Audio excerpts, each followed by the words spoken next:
From the All Indiana Podcast Network. The All Indiana Podcast Network. This is the News 8 Daily 8. Now all the latest news. Kylie Conway has all the news you need to know. And more. Please stand by. Now, here's Wish TV's Kylie Conway. Hi, this is Kylie Conway, and this is the News 8 Daily 8 for Monday, May 3rd. It's a wet start to your work week. Tracking rain this morning with the possibility of strong storms tonight. We'll see some dry weather today, but also showers and thunderstorms off and on throughout the day.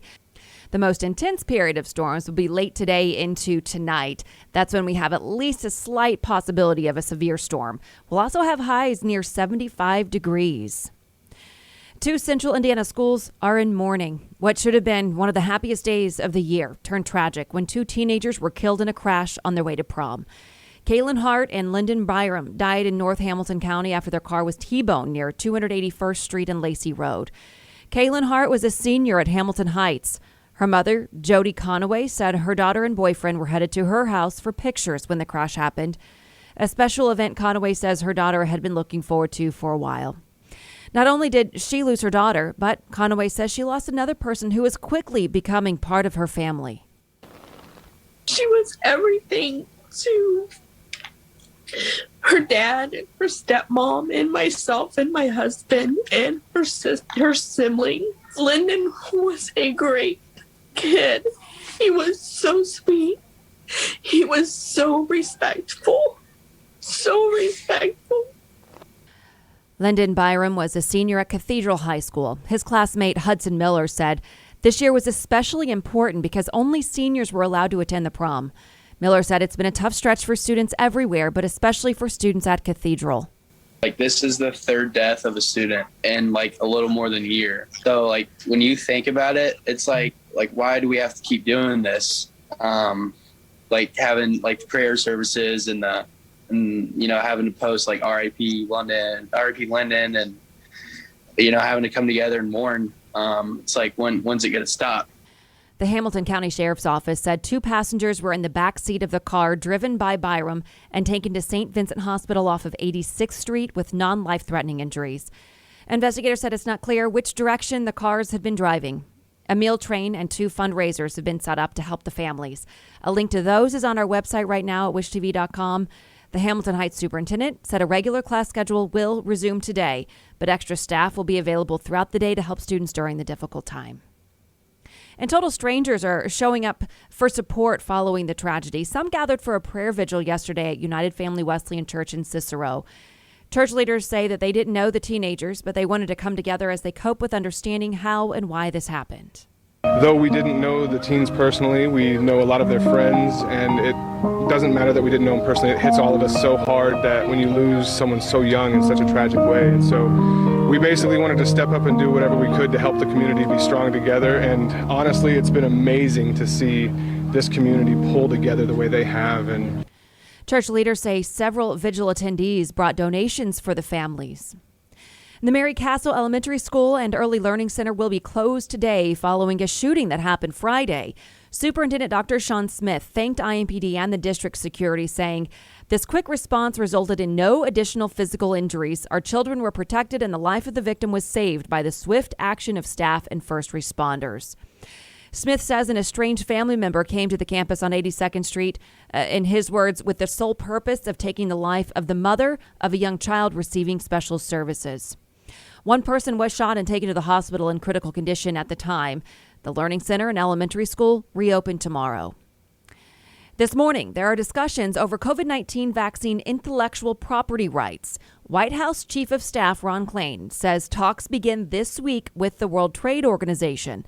Lawmakers and foreign governments are encouraging the White House to waive patent rules for the vaccines so other countries can make generic versions to boost vaccination efforts. Klain spoke on CBS's Face the Nation about the focus of the discussions. U.S. Trade Representative Catherine Tai is going to the WTO next week to start talks on how we can get this vaccine more widely distributed, more widely licensed, more widely shared. Klain added that the administration will have more information on the talks in the coming days. He says India now has enough raw materials from the U.S. to make 20 million vaccine doses. A new mass vaccination site in Lake County will focus on getting shots in the arms of the Latino community. The clinic is set to open in Hammond next weekend at Wolf Lake Pavilion on Calumet Avenue. There'll be Spanish-speaking volunteers during every step of the process to overcome any language barriers. The clinic will be using the Moderna vaccine. Appointments are required. It will run from 9 to 9 on Saturday. It's free, and no medical insurance or ID is required.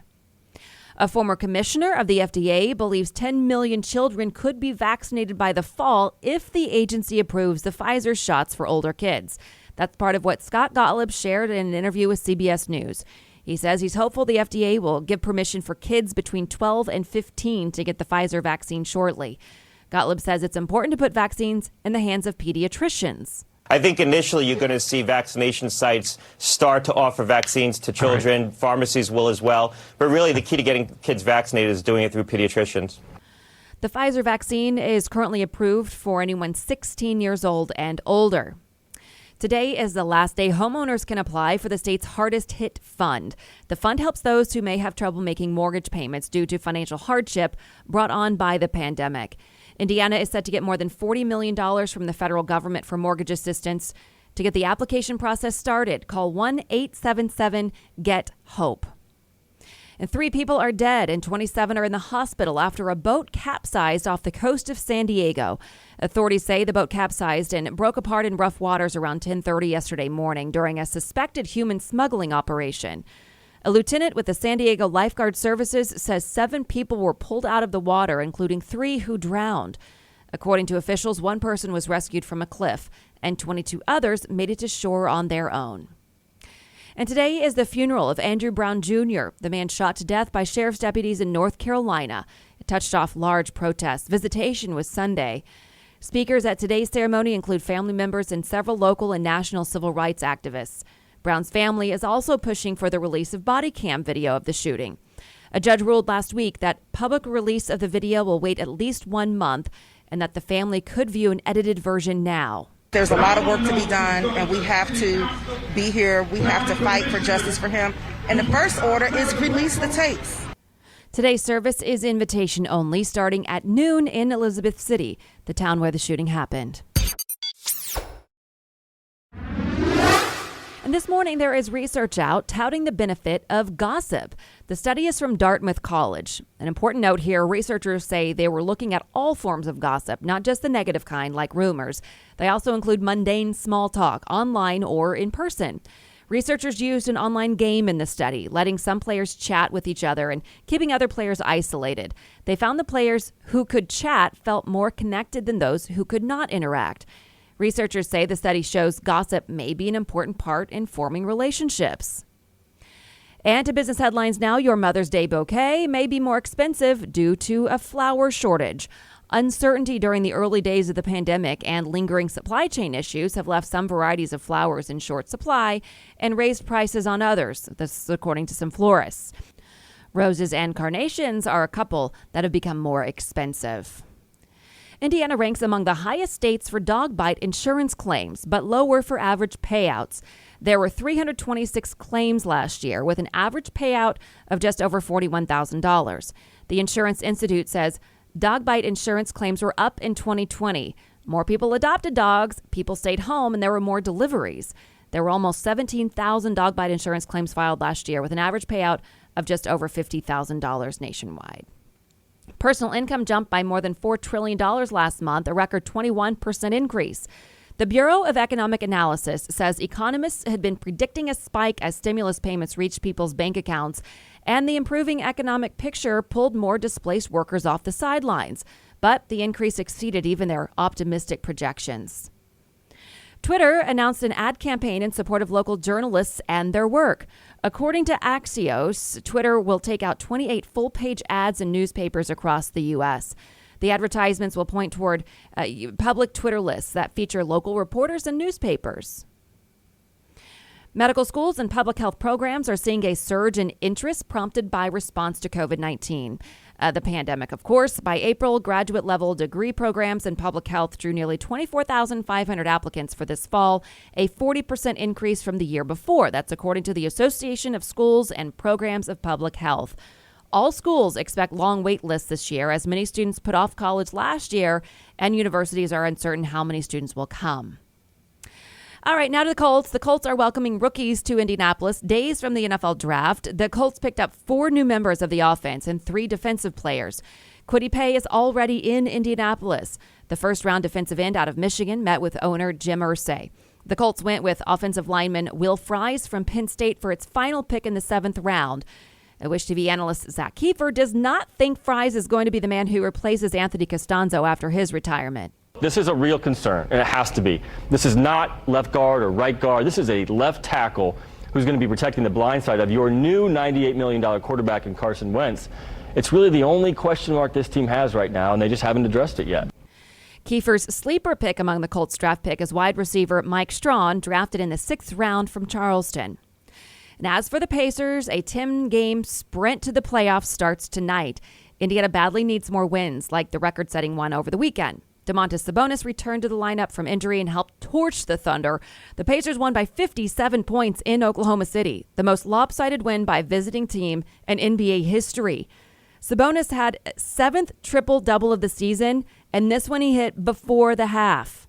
It was like, I don't know what, it was a timeout in the second quarter, and Miles was like, you need 2 more. And I was like, what? And then he told me, and then we just kept playing, guys were getting open, I was trying to find them, and the rest, they made the shots. I surprised myself in the first quarter when I was like, I'm not that tired. I thought I was going to get winded more, but the coaching staff and the medical staff did a great job. The Pacers play the Wizards tonight in Washington. If the season ended right now, they would miss the playoffs. And finally, a Zionsville toddler's fight for life is garnering attention and prayers from around the world. You may have seen the message Light for Levi spreading on social media or spotted yellow ribbons on mailboxes across Indiana.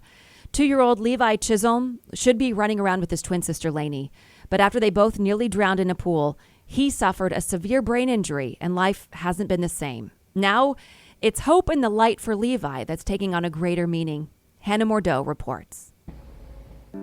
Every day I look at it, it just reminds me to pray for his smile to come back. No parent should feel this pain, but while Megan Chisholm misses her son's smile, she's thankful 2-year-old Levi is still here in her arms. You're okay. We're finding our moments of hope, and that's what we hold on to every day. Back in November, the family of 6 had gone to a friend's house to swim at an indoor pool. Basically, it was the worst night of our life. Somehow, during dinner, the twins slipped away. The pool was covered, but it didn't matter. It's every parent's worst nightmare, and, both Lainey and Levi were in the pool. The twins were rushed to Peyton Manning Children's Hospital, and the prayers started pouring in. We didn't know if we'd be doing this journey with 2 babies or just 1, and we're just so thankful that we have both babies, that our kids are here with us. We thank God every day for that, and we thank God for Lainey's miracle. Lainey made a full recovery. For Levi, good job. The journey has been more difficult. I know, honey, yeah. The lack of oxygen left him with severe brain damage. Since then, the family's been working to wake him up. Certainly more aware. He's got better eye movements and his tone is looking better. They're using methods of functional neurology, stem cell and laser treatments from out of state, and constant mRNA physical therapy and chiropractic adjustments at home. And Levi? The fact that he's rolling and he's making these eye contacts and his mouth is moving, really the sky's the limit. Is slowly responding. Finding ways to win the day, just to put one foot in front of the other and have hope. Hope. That's been a constant these past few months and something the community is conveying with signs of support like yellow ribbons on mailboxes. And when it comes to social media, the response has been overwhelming. It's why we're still standing. Within hours of the accident, hundreds of thousands of people from across the world shared Levi's story online and started praying. We have 500,000 people praying for us. I mean, it's just incredible. And we hope, too, that through our story, we're spreading the light. And that's kind of where the whole Light for Levi came. Light for Levi. It's turned into a movement, spreading awareness about brain injuries and alternate therapies, helping other families going through the same thing.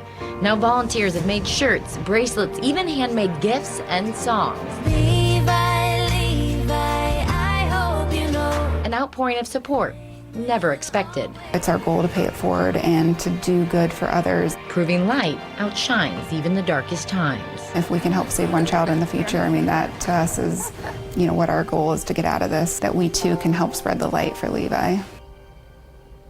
The family created the Facebook page Light for Levi and Lainey, where they continue to share both the good and the bad of this journey. You can find a link to that on wishtv.com. This has been your News 8 Daily 8. For Wish TV, I'm Kylie Conway, online at wishtv.com, and follow us on Facebook when you search Wish TV. Check out more podcasts from the All Indiana Podcast Network now at allindianapodcastnetwork.com. allindianapodcastnetwork.com.